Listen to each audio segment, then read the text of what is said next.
Para hoy con Marina Dalpolletto, directora ejecutiva de Cobau. ¿Así es el cargo o no? ¿Directora de Cobau? Sí. Ahí está. Bueno, licenciada en Economía de la UBA, máster en Políticas Públicas de la Universidad de Itela, tiene un currículum impresionante, interlocutora de esta radio, cada tanto la molesta, en especial Ernesto, ¿no? Cada tanto, sí, sufre mucho por el país como nosotros, Marina. Siempre dice, no puede ser que estén haciendo esto. Dijiste una frase hace un ratito, bienvenida primero, ¿cómo estás? Muchas gracias por la invitación, muy bien. Dijiste una frase recién increíble que te había comentado alguien, que Argentina nunca pierde la oportunidad. Nunca pierde la oportunidad de perder una oportunidad. ¿Y en este caso, otra vez? Sí, a ver, yo lo que digo es, había dos cosas que no eran intuitivas. Una es la paciencia de la sociedad y la necesidad de parte de la sociedad de que algo funcione. Y hay crédito. Hay crédito. El gobierno tiene crédito. Y la segunda es el mundo te vuelve a dar una oportunidad. Cuando en 2015, 2016, el barril de petróleo valía $25, parecía que tenía un pico en 60 y que nunca más, en un mundo que hacía la transición energética, iba a volver a subir de precio. Bueno, digo, hoy el barril vale 80. La guerra de Ucrania, la ruptura del gasoducto de Rusia a Alemania, cambió el mercado. Y hay una oportunidad nueva para Vaca Muerta, que parecía que Argentina la había desaprovechado, y hoy vuelve a estar. Otra vez tiene dos oportunidades entonces, paciencia social y el mundo, condiciones en el mundo favorables. La demanda de minerales críticos, digamos, en el marco del Inflation Reduction Act, el mundo te está dando una nueva oportunidad, y la inteligencia artificial, que ahora entra dentro del monólogo del presidente, también es una oportunidad, o sea, en términos del potencial salto que tiene la Argentina hacia adelante de productividad. ¿Pero las podemos perder esas oportunidades? Sí, hasta ahora, las oportunidades vienen siendo... ¿Por qué pensás que la inteligencia artificial te da esa posibilidad? Porque el salto en la productividad que viene detrás de eso es enorme. La pregunta es cómo, te diría que la gobernanza global y cómo, digamos, el país aprovecha, digamos, pero claramente hay un cambio tecnológico muy disruptivo que te permite cosas distintas. ¿Pero qué imaginás que si se maneja bien en la Argentina podría pasar con eso?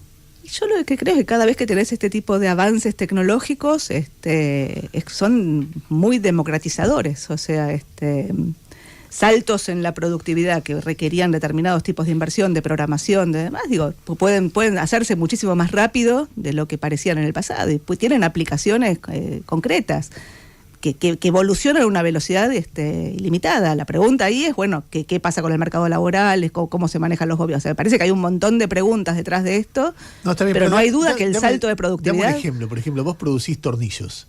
¿Por qué? ¿O producís autos? ¿O producís...? Todo el tema de servicios tiene un potencial enorme de ser revolucionario con lo que es la inteligencia artificial. Todo el tema de programación, todo el tema, digamos, Milei tira el tema, digamos, dos títulos tira, digamos, en su viaje, el último viaje, y su presentación en Stanford, que puestos sobre la mesa, te hacen un poco, no sé si la palabra es gracia, pero como que son demasiado grandilocuentes, ¿no? O sea, Google va a generarte un mecanismo de manejo de la gobernanza, digamos. De la reforma del Estado. Reforma del Estado, yo qué sé, digamos. Pero claramente creo que sí, inteligencia artificial puede tener impactos muy fuertes en lo que tiene que ver con la educación, lo que no significa que vos le dejes la educación a la inteligencia artificial. No, te preguntaba porque en un momento yo lo entendí de mucho después, por ejemplo, la siembra directa o las semillas transgénicas hicieron un salto de productividad del campo general enorme que le permitió a la Argentina producir mucho más por hectárea. Que en Argentina, particularmente, el desarrollo tecnológico viene rezagado porque no tenés una ley de semillas o de propiedad intelectual. Entonces lo que digo es, Argentina, es como que siempre, mi sensación es que siempre va contramano del mundo, o sea, siempre giramos cuando el mundo gira para el otro lado. Hoy entonces, el mundo está bastante alocado, o sea, hoy no es un mundo, es un mundo raro donde estás parado. Pero es un mundo donde, la pregunta es cómo te posicionás en ese mundo, ¿no? Entonces vos decías, la Argentina tiene crédito, el mundo le está dando una oportunidad.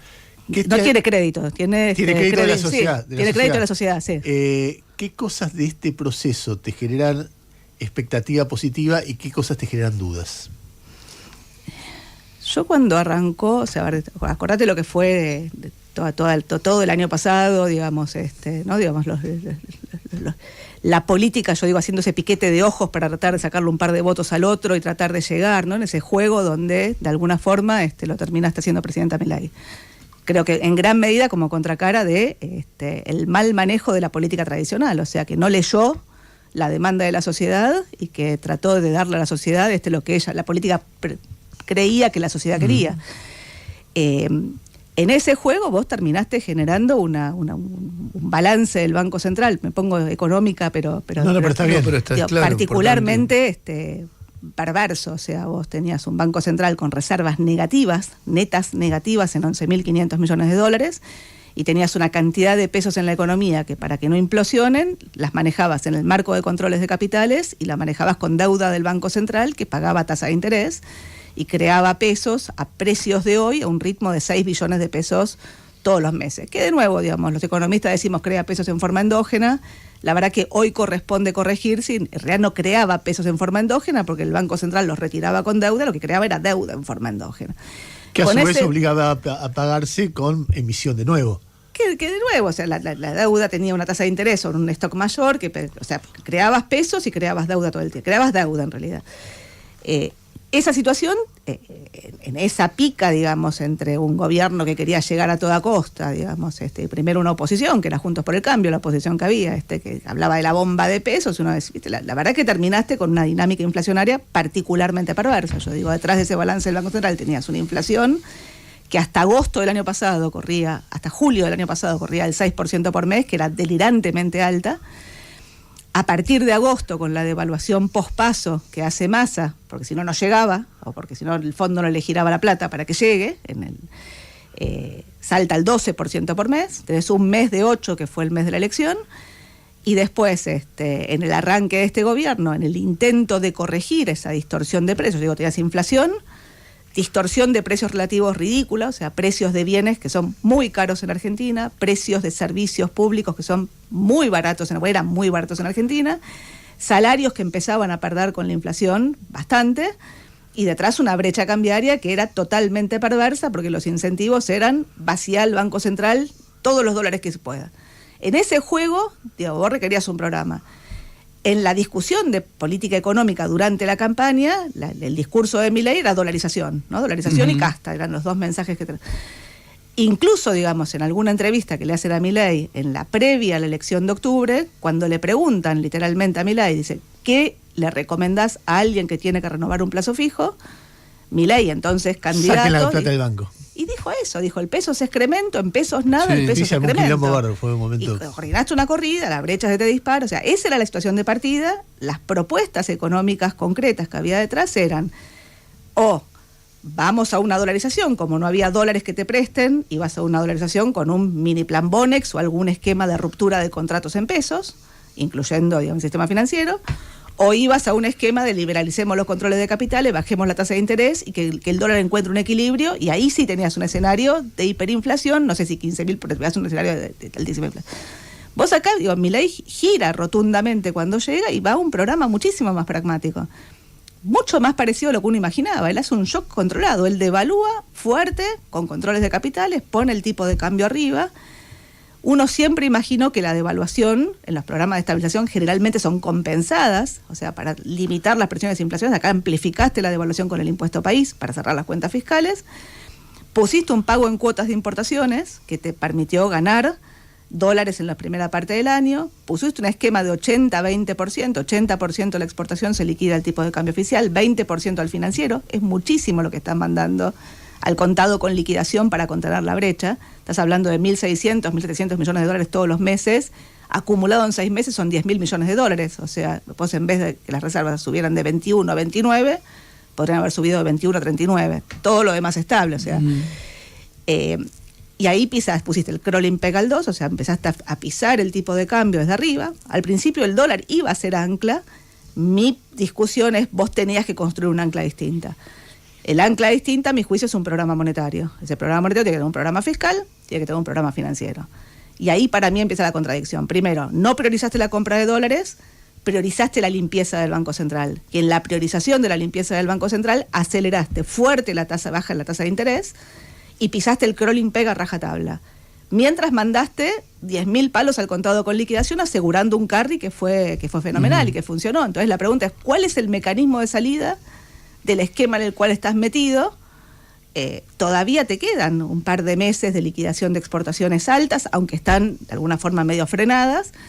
Bueno, la pregunta es qué es lo que pasa en la segunda mitad del año. Mandaste a la economía una recesión muy violenta para poder comprar dólares.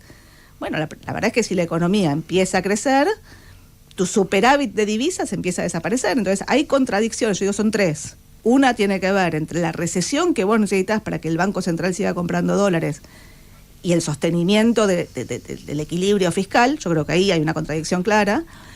La segunda contradicción para mí tiene que ver con esta priorización de licuar el excedente de pesos con tasas de interés. O sea, la tasa de interés, la inflación arrancó en 25, la tasa estaba en 11. La inflación baja a 20, la tasa la pones en 8. Y después la inflación baja 13, 11, 8,8 y la tasa de interés la pusiste en 8, primero la bajaste a 6, 5, 4, 3. La bajaste a 3.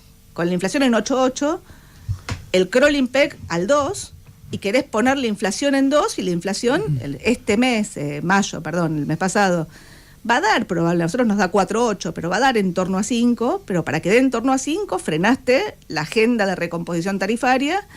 Y si necesitas acelerar la recomposición tarifaria para cerrar las cuentas fiscales, bueno, entonces la inflación te vuelve a subir. Entonces lo que digo es, no construiste o no empezaste la construcción de un ancla. O sea, para mí la prioridad era estabilizar la demanda de pesos y en el discurso de nuevo del presidente que giró cuando llegó, ahora vuelve a girar para el otro lado y la lectura que, si lo lees literal, él lo que dice es vamos a eliminarlos, o sea, vamos a eliminar la creación de pesos por cualquiera de las fuentes. Una vez que la creación de pesos se mantenga quieta, a partir de ahí vamos a poner a competir el peso con el dólar. Y vos decís, si vas a poner a competir el peso con el dólar, arrancá con un dólar alto y remunera los pesos, o sea, poner igualdad de condiciones al peso a competir con el dólar.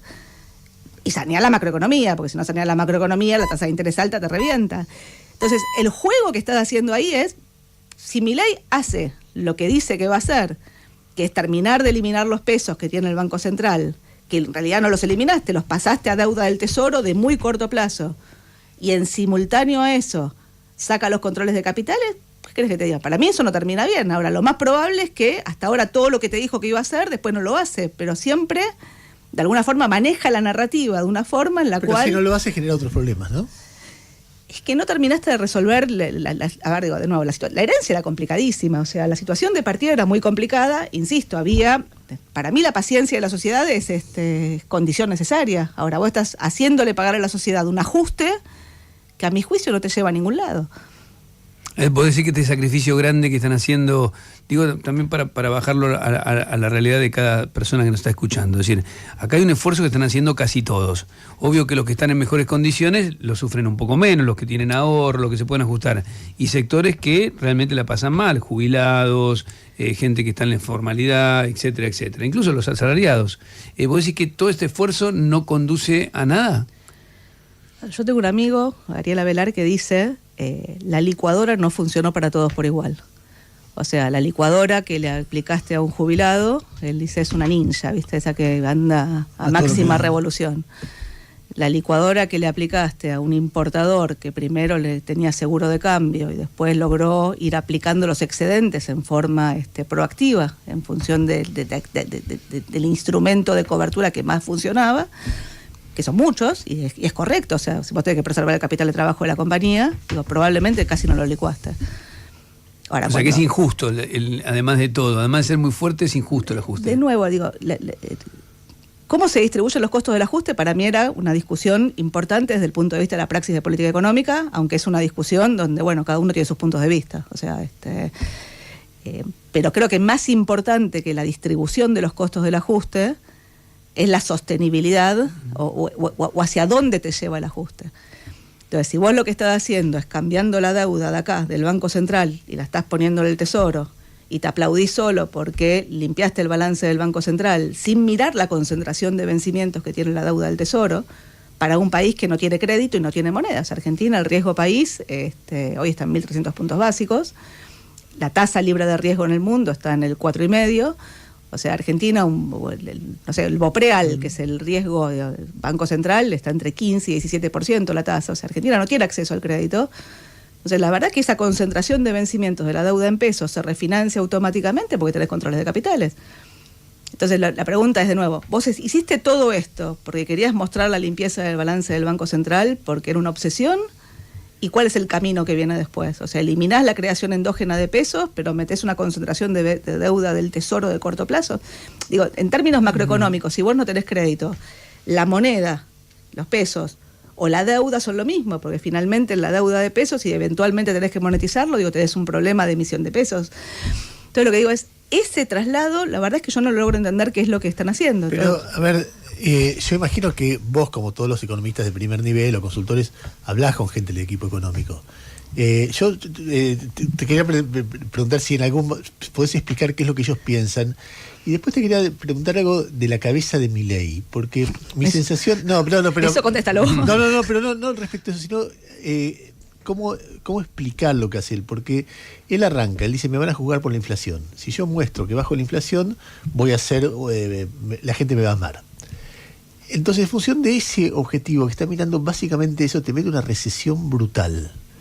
Con lo cual, él se mete en una trampa porque el costo que se pagó por bajar la inflación es tan grande que si no la llega a bajar, aun cuando la haya bajado del punto de original, si empieza a subir de vuelta de 5 a 5,5, de 5,5 a 6, durante 2 o 3 meses, que es muy probable que pase eso ahora, él, habiendo hecho algo que le podría dar margen, va a estar discutiendo, le van a facturar mucho porque el costo social es muy fuerte de eso. Entonces, no tiene margen ahora para que no baje la inflación. Si él fuera más sereno y dijera, bueno, lo que están diciendo, por ejemplo, hoy hablamos con la CUNSA, y la CUNSA decía, hizo lo que había que hacer más o menos al principio, porque después podés discutir detalles, porque si no te lleva toda la mierda.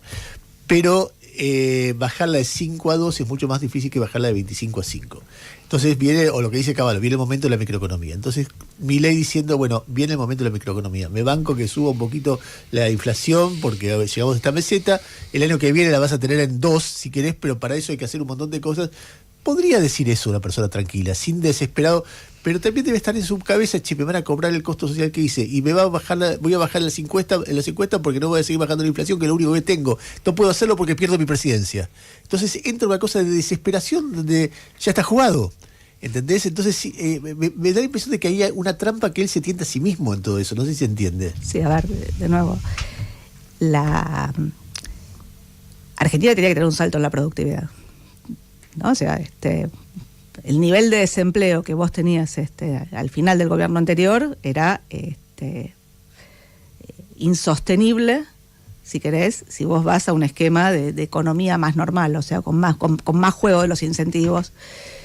El ejemplo es la convertibilidad, digo. En el 89 la demanda que tenía, si querés, Menem, era bajame la inflación, ¿no? Venías de una hiperinflación, tuviste un plan Bonex, una segunda hiperinflación, y la única demanda que había, digamos, con la convertibilidad era bajame la inflación. 4 años después, el aumento en la productividad que te generó la convertibilidad, entre otras cosas, la privatización de empresas públicas y los despidos en el Estado, los retiros voluntarios del Estado, te generaron que el desempleo, que estaba en 6% con Alfonsín, llegara a 17% en el año 96, 97. Entonces, hoy por hoy, digo, el aumento del desempleo era parte del programa. Ahora, lo que estás viendo acá no es solamente un aumento del desempleo, lo que estás viendo acá es una depresión, o sea, lo que estás viendo es un desplome en el nivel de actividad en un objetivo de limpiar el balance del Banco Central. Que vos me decís, está mal, está bien, yo qué sé, digo, la verdad es que no había forma de hacer esto sin llevar la economía a una recesión. Ahora, la pregunta es, bueno, ¿cuál es la magnitud de la recesión y cuál es la sostenibilidad de esa recesión en términos económicos, en términos políticos? Marina, pero dejame un segundo, sí. Cuando Milei arranca... Si la economía crece, tenés un problema porque tenés que comprar, gastar reservas. Y si no generaste, o sea, yo tengo si no crece, tenés una depresión que hace pelota todo. Yo tengo un triángulo que digo, bueno, están las 3 cosas. Necesitas una agenda macro. La agenda macro es el programa. Necesitas una agenda micro. Yo digo que la agenda micro te aumente la productividad sistémica de la economía de manera tal que vos puedas abrir la economía. Si vos no abrís la economía, los precios de los bienes no van a bajar. Ahora, si vos abrís la economía con la productividad sistémica que tenés hoy por hoy, el desempleo te va a ir a las nubes. Todo, claro. ¿Sí? Y lo segundo es que la consolidación fiscal sea duradera en el tiempo. Eso es condición necesaria. ¿Y no lo es? Y hoy pareciera que no. Y del otro lado, sobre todo, digo, si la economía no se recupera. Y ¿No hay datos de recaudación del último mes que son espectaculares? El impuesto a las ganancias saltó, se multiplica casi por 6 veces. Se recaudan 700.000 millones de pesos el año pasado y ahora se recaudan 5,6 billones, una cosa por el estilo. Está muy asociado a las ganancias que tuviste el año pasado y a que el costo de refinanciación de la FIP es altísimo en relación a la tasa de interés que tenés, con lo cual se pagó. Pero no me parece que se sostenga el esquema tributario. De hecho, venías, cayendo en términos reales. La recaudación los últimos 2 meses cayó 16% un mes, 14% el siguiente en términos reales. Y este mes estaría emparejada un poquito arriba de la inflación. O sea, ganancias te compensa. Pero es algo por este mes, después... Y después los anticipos te pueden ayudar, pero me parece que, de nuevo, si la economía no se recupera con la inflación hacia abajo y con el tipo de cambio quieto... más que déficit, de nuevo, vos el déficit lo corregiste porque la recaudación cae poco y el gasto cae mucho. En enero la recaudación caía, los niveles de ingresos estaban 1% arriba del año pasado y el gasto caía 40% en términos reales. En el último mes la recaudación cayó 6% en términos reales y el gasto cayó 23% en términos reales. Y el mes que viene el gasto va a caer 16%.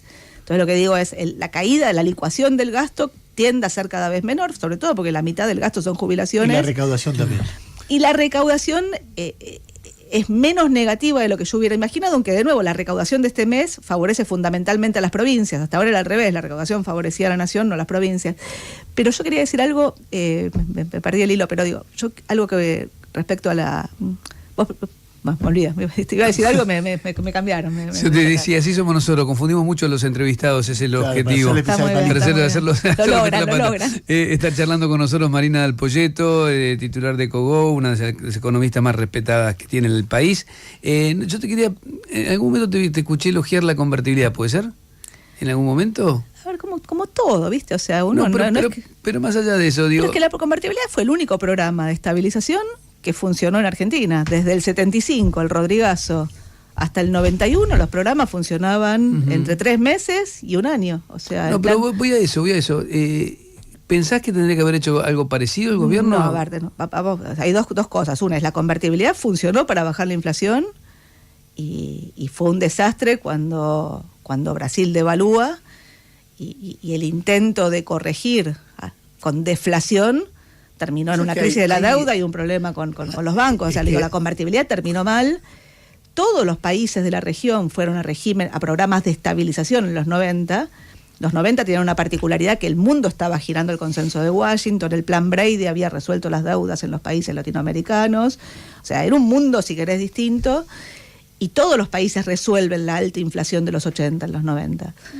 Y la verdad que cuando vos mirás los programas de estabilización, en Perú se sostuvo, en Chile, que había arrancado antes, se sostuvo, en Uruguay, con ayuda del fondo, finalmente se sostuvo, y con manejo de la política interna. En Brasil se sostuvo, y en Argentina voló por los aires. Entonces, lo que digo es, la regla, o sea, tener como ancla un tipo de cambio rígido en un mundo de tipos de cambio flexibles... termina mal. Y requiere que vos tengas un salto en la productividad que generalmente nunca lo vas a poder hacer en la velocidad que lo querés hacer. Hay momentos en que uno ve momentos especiales de la historia argentina donde es como la película Match Point, es la pelota que hay. El 95 fue ese momento. De una vez que gana Menem en las elecciones y devalúa a Brasil, tenés el... Brasil devalúa en el 99. Bueno, está bien, pero ahí hay algo que pasa en el 95 ahí, 95 ¿no? El tequila. Claro, bueno, el tequila, bueno, pon el 99, pero la discusión sobre cuándo salir de la convertibilidad y empezar a flotar fue en el 95, 96. Porque el desempleo te estaba llevando puesto. Que en ese momento lo que te dicen es, primero, Menem se lo saca encima a Cavallo. O sea, no había un contrapoder. 96. Y lo segundo es que Menem estaba, como cualquier político, enamorado de la herramienta que lo había hecho tan popular. Entonces, ¿cómo voy a salir de esto? 4 años después de la Rúa gana porque dije que sostener la convertibilidad. Entonces, ¿cómo voy a salir de esto si soy popular gracias a esto? Y claro, ese momento donde no hay una estadística, sino un líder que quiere ser popular, te arruinó. Y lo mismo pasa con Cristina después. Hay un momento donde vos decís, bueno, ya crecimos mucho. Paremos un poco porque se te hace mierda la ecuación energética, vuelve la restricción externa. Y si no, ¿te acordás la sintonía fina, que después no la aplicó? Y nada, se fue por el lado del dogmatismo económico, de la ganas de ganar siempre las elecciones, no sé qué, Y ahí la pifió de nuevo. Da esa sensación de que se te escapa en un momento, ¿no? Argentina. Sí, yo un poco lo que digo es siempre maximizas el corto plazo, o sea, la medida que maximizas el corto plazo, pero por eso es interesante, digamos, que la sociedad tenga paciencia. Porque entonces, digo, la maximización del corto plazo es una definición de la política. O sea, evidentemente, digo, hay mucha más paciencia de la que, de nuevo, de necesidad de que algo funcione. Mi sensación es eso, de que algo, por favor, funcione. Pero sí, tal cual. O sea, yo creo que igual la convertibilidad tuvo algunos... nosotros estamos estudiando con Daniel Kerner el periodo de la convertibilidad, estuvimos conversando con los actores del momento, leyendo buena parte de lo que se discutía en el momento, aparte de los diarios y demás. La convertibilidad, primero, digo, llega, yo digo, con un mundo distinto. El consenso de Washington era, digamos, el paradigma de dónde había que ir. Hoy no es el consenso de Washington. Habías resuelto el problema de la deuda, pero además habías limpiado el balance del Banco Central. O sea, de verdad, no como ahora. Menem llega en mayo del 89, acordate que en mayo del 89 la inflación había sido 200% mensual, o sea, estabas en mitad de una hiperinflación. Ahí es donde gana la elección. El cambio de gobierno se producía en diciembre. Entonces, en ese momento, Alfonsín no llegaba a terminar el gobierno si se mantenía esa tasa de inflación, con lo cual requerías algún acuerdo político para anticipar el cambio de gobierno. Menem no quería anticipar el cambio de gobierno porque el Congreso recién cambiaba en diciembre, y entonces el acuerdo político fue pasar dos leyes ómnibus, no base. Una fue la de emergencia económica, la otra fue la de reforma del Estado, y ambas leyes fueron el sustento de lo que después fue todo. La reforma del Estado. La reforma del Estado, las privatizaciones, pero sobre todo, sí, el aumento en la productividad de la economía. O sea, habilitaste un cambio en la productividad e intentaste adaptar, digamos, una economía muy cerrada a una economía abierta en un mundo que estaba yendo hacia otro lado. Eso para mí es determinante. Pero además, Menem va al plan Bungiborn. El plan Bungiborn unifica el tipo de cambio. Habría arrancado el año en 17 pesos, lo unifica en 650. 3 meses dura esa unificación del tipo de cambio, y el paralelo empieza a subir, y el plan Bungiborn, hay un segundo plan Bungiborn en diciembre, con una nueva devaluación, y ahí termina de volar todo por los aires. Ahí es el plan Bonex. El plan Bonex genera una segunda hiperinflación, porque los pesos no se terminaron de empaquetar, y entonces volvieron a generarte un salto inflacionario, primeros meses del 90, pero entre el plan Bonex, la segunda inflación, y Herman González en Economía y González Fraga en el Banco Central, con las privatizaciones que se empezaban a vender, y el Banco Central compraba dólares, más el traspaso del oro, digamos, en barras de libre entrega, que te permitió darle liquidez al oro, más una recesión muy violenta en el marco de un programa fiscal recontra austero, similar, si querés, a lo que está haciendo hoy por hoy, te permitió que el Banco Central comprara 4.000 millones de dólares. Cuando llega Cavallo en enero del 91, lo que hace Cavallo es acelera el tipo de cambio, que tenía un esquema de flotación, y te consigue la cantidad de dólares en relación a los pesos, o sea, licúa los pesos y logra, digamos, establecer esa paridad, esa regla de convertibilidad. O sea, había dólares para la convertibilidad. Hoy no tenés dólares para la convertibilidad, ni para algún esquema de flotación del tipo de cambio. La verdad es que cuando vos mirás el balance del Banco Central, cómo se corrige en los 90, y lo mirás con un poco de retrospectiva, decís, ¿por qué fueron a la convertibilidad? ¿Por qué no fueron a algo distinto? La inflación había bajado, o sea, había bajado del 90% en el primer trimestre, había bajado al 5% en diciembre. ¿Te suena? Antes de la convertibilidad. Antes de la convertibilidad. De nuevo, con la llegada de Cavallo y estuvo el problema con el Swiftgate, o sea, tuviste, digamos, ruidos en la política, digo. En ese momento, tuviste un corrimiento del tipo de cambio, otra vez, pensá que estaba el miedo que se te disparara la tasa de inflación, pero con un Banco Central mucho más saneado. La verdad es que podrías haber ido a un esquema monetario totalmente distinto. Vos decís, ¿por qué fueron a la convertibilidad? La verdad que en la retrospectiva, o sea, tratando de entender qué es lo que la verdad que el diagnóstico de la convertibilidad aparece a partir de lo que había sido la caja de conversión de 1890. Que también termina mal, o sea, las reglas cambiarias rígidas funcionan cuando te entran capitales y son un lastre cuando los capitales salen. Por eso cuando hoy volvés a discutir... Atraso cambiario. No es a discutir, digamos, apareció con la dolarización, digamos, pero digo, el ancla del tipo de cambio tiene un problema desde el punto de vista para frenar la inercia, porque la inercia nunca la frenas del todo, o sea, y sobre todo cuando tenés que recomponer precios relativos. Marina, a ver, 3 escenarios. Yo cuando pienso la gestión de Milei, tiendo a pensar, pero entiendo que hay escenarios en un desarrollo muy tortuoso. Es decir, no en bajé la inflación y te generé crecimiento y en el 2035 vamos a Alemania, tampoco en una explosión tipo de la Rúa o tipo o inclusive tipo Massa, porque me doy cuenta que lo fiscal para él es muy importante, entonces no imagino que sea irresponsable en ese punto, pero un despelote en el armado de una mirada abarcativa que permite ir creciendo de a poco, bajando la inflación de a poco, distribuyendo costos, etcétera, y una desesperación de él por mostrarlos que va a encarajinar un poco más la cosa. Entonces yo imagino ese escenario para Milei. ¿Vos lo imaginás lo mismo o tendés a pensar qué?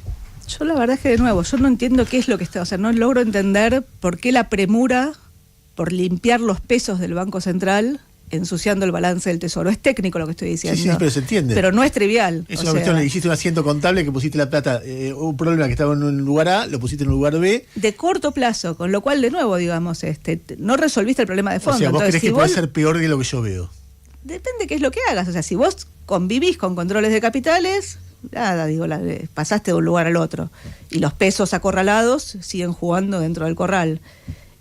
Si vos lo que querés es abrir los controles de capitales, yo qué sé, digo, la verdad es que la dinámica puede ser distinta, con lo cual la verdad que lo más probable es que no ocurra eso, pero al mismo tiempo, digamos, cuando vos lees literal la hoja de ruta que te plantea el presidente, no el ministro, el presidente, te dice, no vamos a emitir más pesos por el déficit fiscal, después discutimos si es sostenible o no sostenible eso. No vamos a emitir más pesos por la compra de dólares, vamos a ir a un esquema de flotación. Vos decís, vamos a ir a un esquema de flotación, y entonces, ¿quién va a pagar el BOPREAL, que es la deuda en dólares que acaba de emitir el Banco Central? Y te dice, no vamos a emitir más pesos por los pasivos remunerados. Entonces, y si vas a un esquema de flotación, la deuda del Tesoro. Entonces, lo que digo, hoy la deuda del Tesoro tiene, la deuda de pesos vale 100, la deuda de dólares vale entre 50 y 60. ¿Cuál es la diferencia entre la deuda de pesos y la de dólares? La principal diferencia es que la deuda de pesos tiene un prestamista de última instancia, que es el Banco Central. Entonces, cada vez que hubo un problema con la deuda de pesos... Emitís. Bueno, o emitís o reestructurás. O sea, cuando fue el problema con las LEVAX en 2018, Federico Sturzenegger emitió.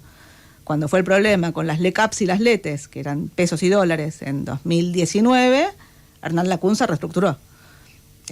Cuando fue el problema con la deuda de pesos en junio 22, en ese momento Guzmán emitió. Entonces lo que digo es una decisión. Ahora, cuando vos emitís, porque tenés un problema con la deuda, esos pesos van a la economía y claramente tienen consecuencias, o sea, no es trivial que emitas. Entonces lo que digo es, bueno, ¿cuál es la hoja de ruta? O sea, vos llegaste hasta acá, limpiaste el balance del Banco Central, y entonces, ¿qué? ¿Para qué? ¿Para qué lo haces? ¿Lo haces porque vas a hacer lo que decís que vas a hacer? Entonces ahí yo me asusto. Bueno, y si no haces lo que dijiste que vas a hacer, primero digo, yo entiendo que la política económica tiene que dar certeza hacia dónde vas. O sea, te tengo que decir, esta es mi hoja de ruta, yo voy para acá. Entonces tengo que estar leyendo que en realidad dicen que hacen una cosa, pero que van a hacer la otra, lo cual ya confunde. Pero si van a dejar los controles de capitales como están, con esta concentración de vencimientos de la deuda, bueno, entonces ¿cuál es? O sea, ¿hacia dónde queremos ir? ¿Para qué estamos haciendo lo que estamos haciendo? Y te digo una cosa con el tema de actividad, ya me acordé. Cuando arranca el gobierno, Milei te dice que esto es una recesión de 2 años. Literal, o sea, él te dice sangre, sudor y lágrimas a la Churchill, y te dice, acá viene una recesión de 2 años. Si vos escuchás los últimos discursos o entrevistas que hace Milei, cuando le preguntan por el nivel de actividad, te dice 2 cosas. Te dice, el salario ya le está ganando a la inflación, y lo segundo que te dice es, el crédito está empezando a crecer, con lo cual la economía, es más, usó la alegoría, digamos, como se va a recuperar como pedo de buzo. Uh-huh. Entonces vos decís, si la economía se recupera como pedo de buzo, tenés un problema de sector externo, salvo que vos tengas un driver muy fuerte, un crecimiento muy fuerte de las exportaciones. Ahora, ¿de dónde viene el crecimiento muy fuerte de las exportaciones?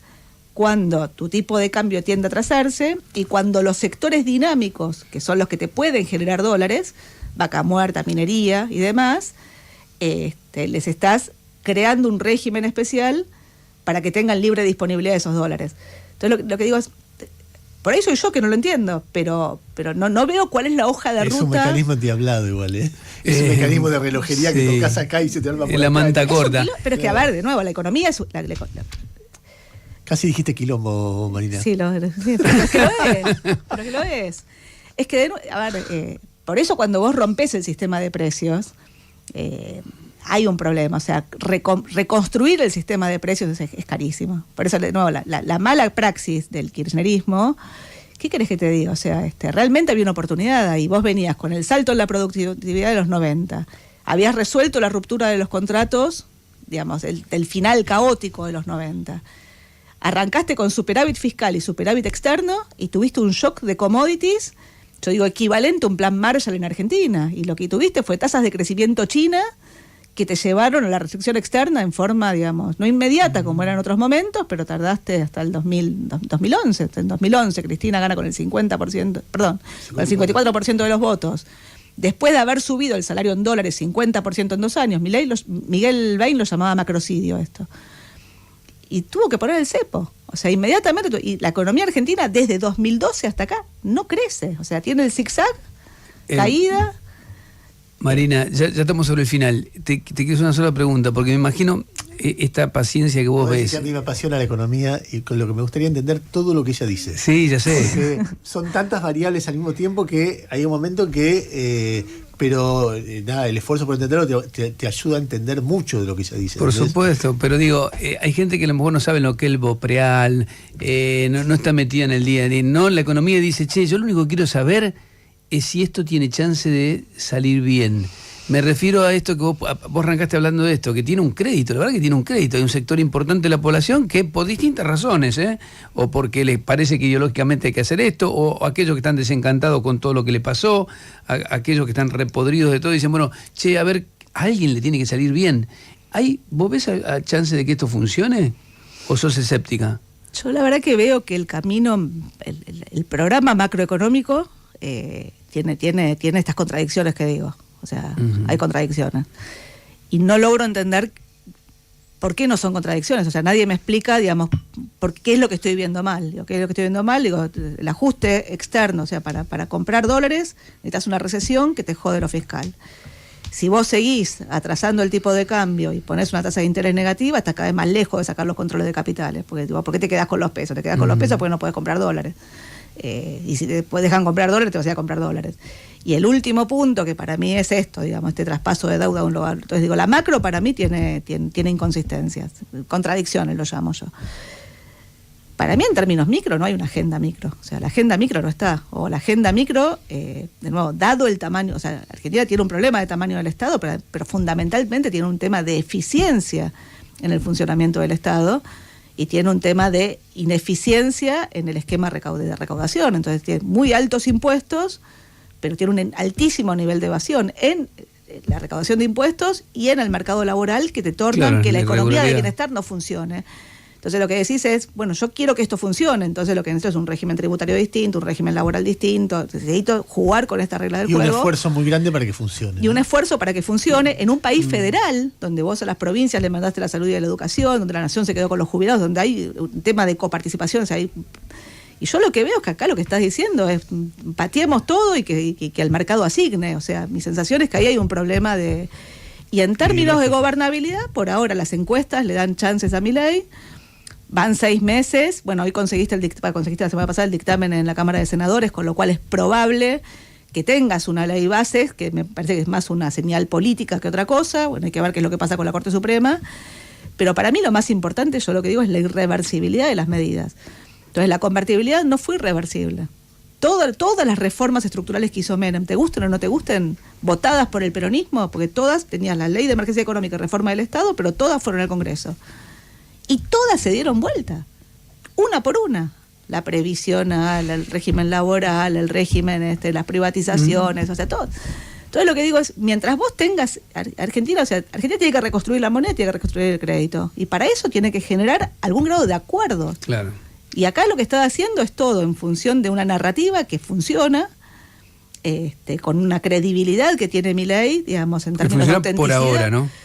Sí, pero viene funcionando mucho más y sobre todo, a mí lo que me obsesiona es, muchachos, la oposición habla en tercera persona, ¿viste? La oposición nos ordena, te dicen. Entonces lo que digo es, y la oposición tiene que tener algo que ofrecer. Claro, algo para porque mostrar. no hay nada contra esto. Entonces, si esto funciona, sale mal, estás en un gravísimo problema. Porque del otro lado no hay nada. No hay nada. Marina Dal Poyetto, en el Pase lo que pase. Muchísimas gracias. No, gracias por la invitación. ¿Nos encontramos mañana? Sí, señor. Hoy juega Estudiante, ¿no?